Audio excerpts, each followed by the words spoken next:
चलिए अब जान लेते हैं कि आज दिन भर मध्य प्रदेश और छत्तीसगढ़ में क्या कुछ खास रहने वाला है। हमारे साथ दो सहयोगी भोपाल से विवेक हमारे साथ जुड़ रहे हैं, तो वहीं रायपुर से स्टार जैन हमारे साथ जुड़ रहे हैं।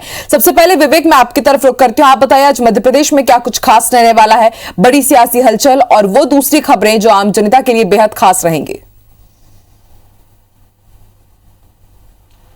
मध्य प्रदेश में हम सबसे पहले बात कर ले मध्य प्रदेश के कोरोना अपडेट की, तो प्रदेश में 43 कोरोना मरीज मिले हैं। ये संख्या काफ़ी कम है, लेकिन इस संख्या के पीछे एक और चौंकाने वाला पहलू ये है कि पिछले 4-5 दिन का हम यदि ट्रेंड देखें तो 30 मरीज आने के बाद अब लगातार 2-3 मरीज बढ़ते जा रहे हैं। मतलब 30 मरीज जब थे उसके बाद से मरीजों की संख्या में रोज इजाफा थोड़ा थोड़ा हो रहा है। ये कहीं ना कहीं एक चिंता का विषय है। ये मुख्यमंत्री शिवराज सिंह चौहान ने भी कहा है कि ये चिंता का विषय है, लगातार एक दो मरीज बढ़ रहे हैं। इसका मतलब साफ है कि आने वाले समय में सरकार इस बात को लेकर गंभीर है कि प्रदेश में कोरोना के मामले लगातार बढ़ते जाएंगे और जो तीसरी लहर की संभावना बताई जा रही है वो कहीं ना कहीं इस रूप में ना आ जाए, क्योंकि दूसरी लहर भी ठीक इसी तरह बढ़ी थी और इसलिए सरकार अलर्ट मोड पर है। और यही कारण है कि आज मुख्यमंत्री शिवराज सिंह चौहान का इंदौर दौरा है।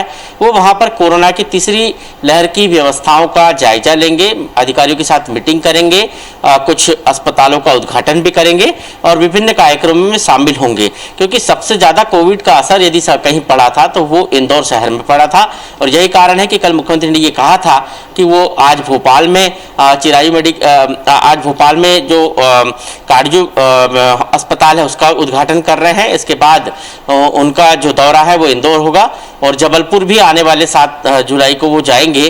कुछ दिन पहले उन्होंने शहडोल और उमरिया का दौरा किया था।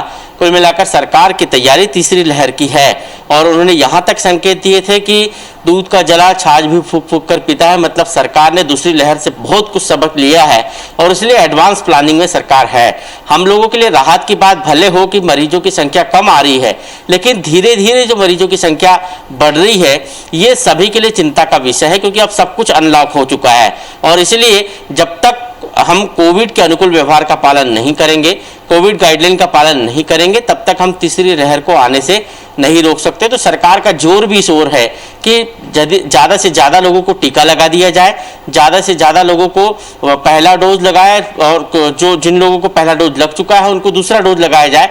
मध्य प्रदेश में अभी तक 2 करोड़ वैक्सीनेशन हो चुका है।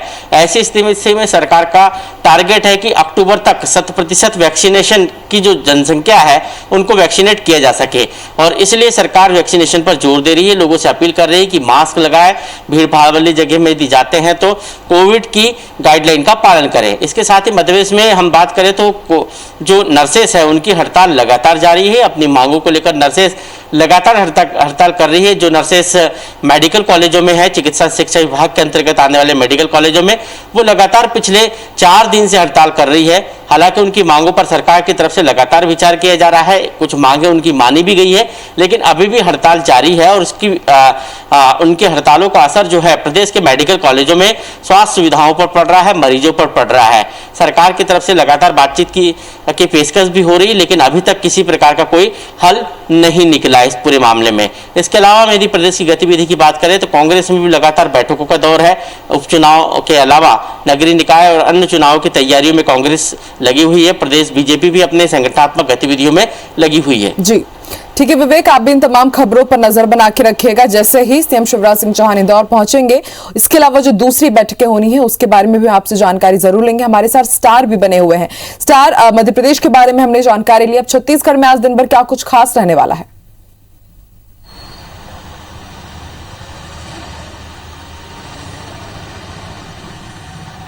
देखिए, मुख्यमंत्री भूपेश बघेल लगातार समीक्षा बैठक कर रहे हैं। कल उन्होंने गृह विभाग की बैठक ली थी और आज जो है पंचायत एवं स्वास्थ्य विभाग की समीक्षा करेंगे यहाँ। कुल मिलाकर क्योंकि पंचायत भी एक बहुत बड़ा विभाग है और खासकर मनरेगा जैसे काम पंचायत के माध्यम से होते हैं। रोजगार गारंटी योजना के तहत मनरेगा है और उसका कार्यक्रम पंचायत के माध्यम से होता है। तो कहाँ कुछ दिक्कतें हैं, क्या सुझाव है, किस तरीके से और ज्यादा से ज्यादा लोगों तक मनरेगा का फायदा मिले, ये तमाम और ऐसे कौन सी योजनाएं नई कार्य शुरू किए जाए जिससे मनरेगा का दायरा बढ़े, तमाम बिंदुओं पर चर्चा होगी। साथ ही साथ स्वास्थ्य विभाग की भी चर्चा होने की चर्चा है इस बैठक में, क्योंकि दोनों विभाग एक ही मंत्री के पास है और इस लिहाज से देखा जाए तो ये बैठक भी काफी महत्वपूर्ण है, क्योंकि कोविड प्रोटोकॉल भी चल रहा है, कोरोना का संक्रमण का दौर भी है।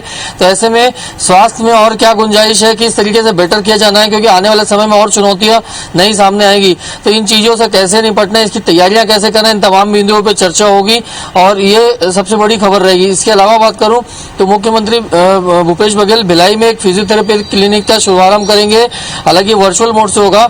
और इसके साथ ही छत्तीसगढ़ राज्य विद्युत नियामक आयोग के नए चेयरमैन है हेमंत वर्मा, उनके शपथ ग्रहण समारोह में भी मुख्यमंत्री भूपेश बघेल शामिल होंगे। तो ये कुछ बड़ी खबरें रहेंगी। साथ ही आपको कोरोना की अपडेट बता दूं कि क्योंकि राहत वाली बात रही है, 305 केस ही रह गए हैं छत्तीसगढ़ में डेली जो कल आए, और उससे रिकवर होने की संख्या बात करें तो ज्यादा 467 है। तो कुल मिलाकर राहत कोरोना को लेकर लगातार जारी है और जो भी इसके अलावा जो भी खबरें रेगुलर आएंगी वो आप तक अपने दर्शकों तक हम पहुंचाते रहेंगे। आप बिल्कुल स्टार, आप इन तमाम खबरों पर नजर बना के रखिएगा, ताजा अपडेट और इसके अलावा जो भी बड़ी खबरें होंगी उनका अपडेट हम अपने दर्शकों को जरूर देते रहेंगे। आप दोनों का ही बहुत बहुत शुक्रिया विवेक और स्टार।